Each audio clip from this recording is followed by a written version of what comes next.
Ini adalah taktik politik yang terbilang sangat sulit ditebak, khususnya langkah dan strategi politik Lanyala Mataliti. Sosok Lanyala kali ini menjadi perbincangan sangat serius ketika belakangan ini banyak elit dan pemikir bangsa ini yang mulai merapat bersama senator asal Jawa Timur itu. Apakah ini pertanda makin memperkuat alasan publik memberi dukungan kepada Lanyala sebagai salah satu bakal calon presiden pada pemilu 2024 nanti? Siang tadi, Minggu 8 Mei 2022, Lanyala menerima kunjungan silaturahmi mantan perwira TNI Ruslan Buton yang hadir bersama Profesor Hafid Abbas, sebagai mantan Komnas HAM, aktivis dan pengamat politik Anton Permana, dan advokat Al-Katiri. Di hadapan Lanyala, mereka menyampaikan asa prihatin dengan kondisi bangsa ini, karena di berbagai sektor sudah tidak ada lagi kejujuran, kebenaran, dan keadilan. Mereka hadir bersama Lanyala dan menyatakan dukungan atas kiprah yang kritis terhadap pengelolaan negara yang dilakukan Lanyala selama ini. Ruslan Buton mengapresiasi DPD RI yang juga terkoneksi dengan luar negeri, baik pemimpin dunia maupun parlemennya.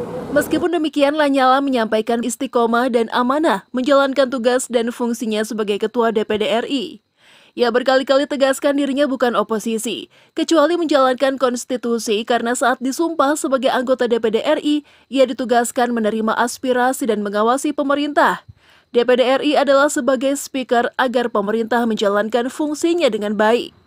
Begitu kata Lanyala. Soal hubungan dengan luar negeri, ia tidak lagi berbicara soal investasi, namun memberikan kepercayaan kepada dunia luar bahwa Indonesia siap menjadi sumber pangan dunia. Karena perang masa depan adalah perang di bidang pangan. Begitu kata Lanyala dalam pertemuan itu. Selain itu juga ia tegaskan bahwa Indonesia siap dengan hal itu. Dengan catatan sumber daya di negara ini dikelola dengan tepat, tidak seperti sekarang. Banyak tokoh bangsa ini yang telah menyampaikan dukungan dan peduli terhadap Indonesia.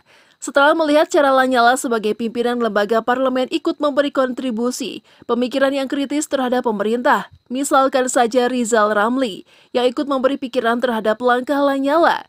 Ada juga banyak tokoh lain yang telah menjalin komunikasi bersama Lanyala dalam konteks ini. Menurut Gamawan Fauzi, misalkan, ia melihat gaya politik dan komunikasi Lanyala yang berani menyuarakan kebenaran dan jujur pada fakta-fakta yang dialami rakyat Indonesia hari ini.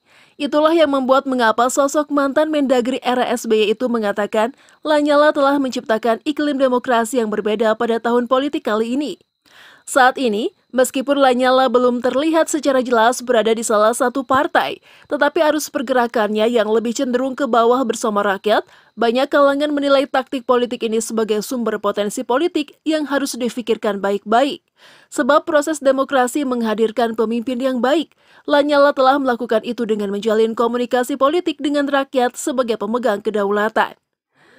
Sebagian kalangan khususnya beberapa partai besar dikabarkan masih berhitung secara hati-hati terhadap langkah politik Lanyala, yang belakangan ini terus melebar kemana-mana.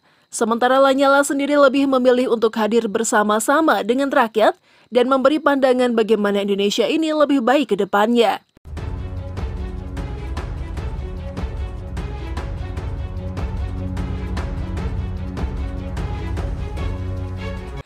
Tim editorial Berita Media Timur.